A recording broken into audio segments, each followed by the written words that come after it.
तो दोस्तों, welcome to फ्यूचरिस्टिका India. आज हम बात करेंगे एक बहुत ही एक्साइटिंग टॉपिक पर, डिजिटल रूपी। क्या यह इंडिया का क्रिप्टो रेवोल्यूशन है? चलिए इसे समझते हैं। तो सबसे पहले समझते हैं कि डिजिटल रूपी क्या है।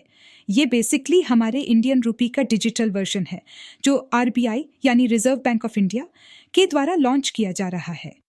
ये यूपीआई और रेगुलर क्रिप्टो करेंसीज जैसे बिटकॉइन या इथेरियम से बिल्कुल अलग है। डिजिटल रूपी बिल्कुल रेगुलेटेड है और गवर्नमेंट सपोर्ट के साथ आएगा। इसका मतलब है कि ये ट्रेडिशनल क्रिप्टो करेंसीज की तरह मार्केट फ्लक्चुएशन से प्रभावित नहीं होगा। इसके फायदे में शामिल है फास्टर और मोर सिक्योर ट्रांजैक्शंस। ये डिजिटल इकोनॉमी को बूस्ट करेगा और ब्लैक मनी और टैक्स इवेजन को कम करने में मददगार होगा। पहले समझते हैं डिजिटल रूपी और यूपीआई यानी यूनिफाइड पेमेंट्स इंटरफेस में क्या अंतर है। यूपीआई एक पेमेंट सिस्टम है जो इंस्टेंट मनी ट्रांसफर को इनेबल करता है, जबकि डिजिटल रूपी एक करेंसी है जिसे डिजिटल फॉर्म में यूज किया जा सकता है। यूपीआई एग्जिस्टिंग करेंसी के ट्रांजैक्शंस के लिए है, जबकि डिजिटल रूपी खुद में एक डिजिटल करेंसी है।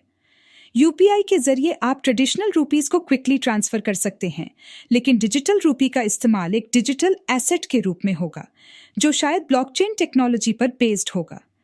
इससे ट्रांजैक्शंस में और ज्यादा सिक्योरिटी और ट्रांसपेरेंसी आएगी। अब बात करते हैं स्टेबल कॉइन्स की। स्टेबल कॉइन्स जैसे यूएसडीटी या यूएसडीसी एक खास तरह के डिजिटल करेंसी हैं जो फिएट करेंसी से लिंक्ड होते हैं। इनकी मुख्य खासियत ये है कि इनकी वैल्यू स्टेबल रहती है, मार्केट के फ्लक्चुएशन से अनअफेक्टेड। स्टेबल कॉइन्स को डिजिटल दुनिया का एक ब्रिज माना जाता है। ये ट्रेडर्स को मार्केट की वॉलेटिलिटी के दौरान स्टेबिलिटी प्रदान करते हैं।